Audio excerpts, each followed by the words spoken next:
jumpa lagi teman-teman.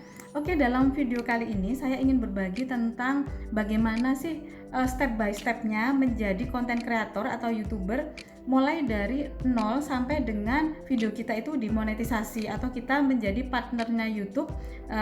Salah satu contohnya misalnya karena kita sudah dimonetisasi, maka video kita ini terdapat iklan, maka iklan itu nanti akan memberikan kompensasi fee ke dalam akun kita gitu ya.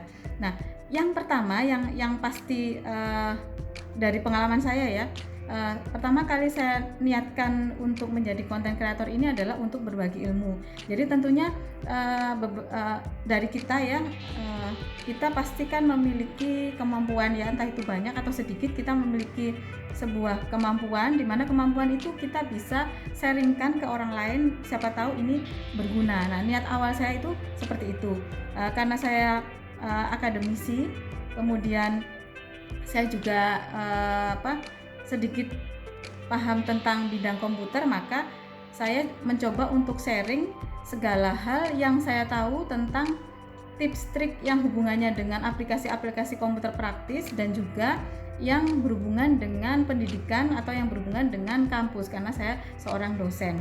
Nah, itu yang pertama. Kemudian yang kedua adalah kita harus menentukan dari konten. Artinya kalau kita sudah niatkan untuk menjadi YouTuber, maka konten kita itu harus kita tentukan secara spesifik dan tidak berubah-berubah gitu ya. Jadi misalnya kalau misalnya kita ini sukanya atau mungkin kemampuannya itu misalnya memasak, ya silahkan untuk membuat konten tentang memasak. Kalau misalnya kecantikan, ya silahkan buat konten tentang kecantikan.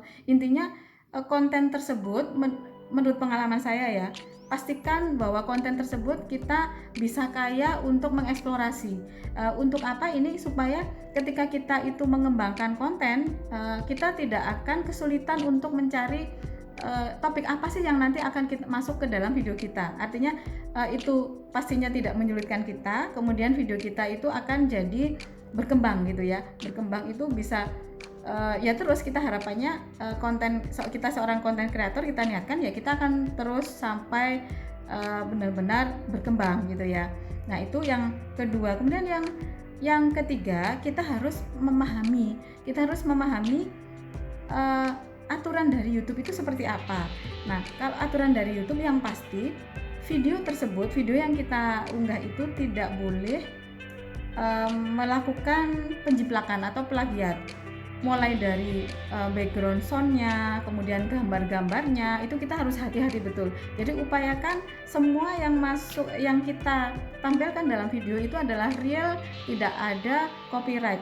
Kalau misalnya nanti di dalam video tersebut tidak menutup kemungkinan ada musik atau apa, pastikan musik itu adalah kita melakukan copyright yang benar. Jadi misalnya ada musik yang mana memang bebas, tidak harus kita istilahnya tidak harus kita memberikan semacam description atau mungkin memang intinya bebas lah, itu free, itu tidak masalah. Tapi kalau ada jenis musik yang mana musik-musik tersebut harus memberikan deskripsi, jadi kita harus hati-hati. Nah, sebenarnya tidak sulit, di YouTube sudah disediakan berbagai macam musik, ribuan musik yang bisa kita eksplorasi untuk masuk ke dalam konten kita. Nah, itu ya.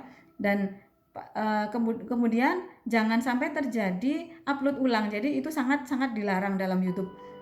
Misalnya kita sudah pernah mengunggah video atau mungkin video itu kita unggah di tahun lalu, kemudian kita unggah kembali. Nah, itu sangat dilarang. Nah, seperti itu jangan dilakukan. Artinya kita harus melakukannya secara murni bahwa video kita itu adalah original gitu ya, dan itu baru pertama kali kita uploadkan gitu.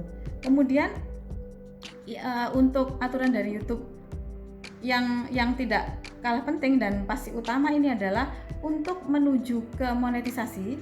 Syarat diterimanya monetisasi YouTube atau menjadi partnership YouTube adalah bahwa video kita itu memiliki minimal 1000 subscriber dan 4000 jam tayang. Nah, ini harus dipenuhi. Baru kalau misalnya sudah memenuhi, maka YouTube akan memberikan informasi bahwa kita bisa meneruskan apply untuk melakukan proses peninjauan atau proses monetisasi. Jadi teman-teman jangan menyerah untuk membuat konten-konten yang menarik yang nantinya akan membuat para viewer itu akan mensubscribe video kita dan akan menonton gitu ya. Nah, memang pada prakteknya banyak terjadi karena ingin cepat ya, maka dilakukan proses sub for sub, artinya subscribe for subscribe. Ini sangat-sangat dilarang sebenarnya ya. Apalagi nanti kalau misalnya di dalam komen-komen di video kita ada misalnya ada seperti ini, silahkan mampir ke saya, subscribe dengan link ini, itu sangat-sangat dilarang. Jadi jangan teman-teman. Jadi kalau misalnya ada yang ingin mensubscribe kita itu adalah benar-benar subscriber yang memang tertarik dengan video kita dan memang menonton. Jadi subscribe for subscribe itu tidak ada gunanya, malah akan merugikan ya. Jadi memang kita harus sabar. Nah, kemudian setelah terpenuhi 1000 jam tayang dan 1000 subscriber dan 4000 jam tayang, maka kita akan melakukan proses pengajuan. Di situ ada 3 hal yang nanti akan disyaratkan. Yang pertama adalah kita harus menyetujui agreement. Kita tinggal klik saja setuju, dan yang kedua adalah yang penting ini adalah mendaftarkan ke Google AdSense.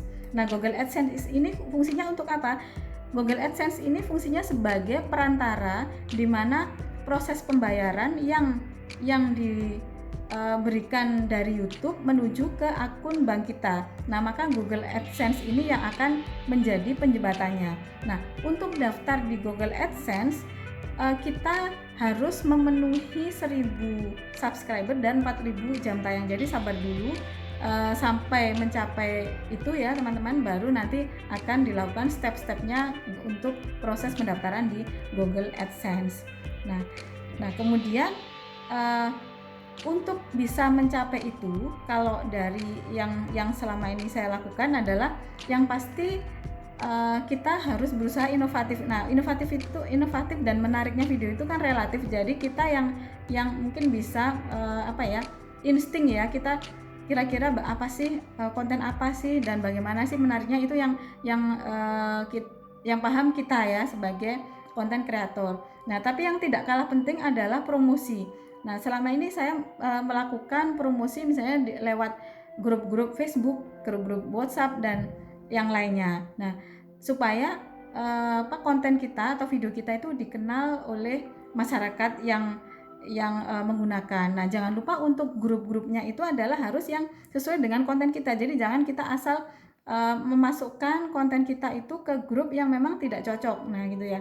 Jadi misalnya kalau kuliner, berarti masukkan konten itu ke grup-grup kuliner dan yang lainnya. Nah, kemudian kalau sudah seperti itu, kita tinggal mengevaluasi. Jadi selama belum memenuhi ini, selama belum mencapai 1000 jam tayang, 1000 subscriber dan 4000 jam tayang, kita bisa melihat statistiknya. Statistik dari video kita, biasanya orang menontonnya itu terbanyak itu di usia berapa, jenis kelaminnya apa, itu kelihatan. Nah, dari situ nanti kita bisa menentukan kira-kira untuk video berikutnya ini video apa ya yang cocok. Nah, seperti itu, sehingga nanti bisa tercapai. Oke, tetap semangat teman-teman yang mungkin ingin memulai untuk menjadi konten kreator. Tidak ada hasil yang membohongi usaha ya. Jadi kalau misalnya kita berusaha terus dan tidak menyerah, itu 1000 subscriber dan 4000 jam tayang itu insya Allah akan tercapai. Oke, semoga sukses. Jika suka dengan video ini, silahkan like, subscribe, dan komen. Terima kasih. Assalamualaikum.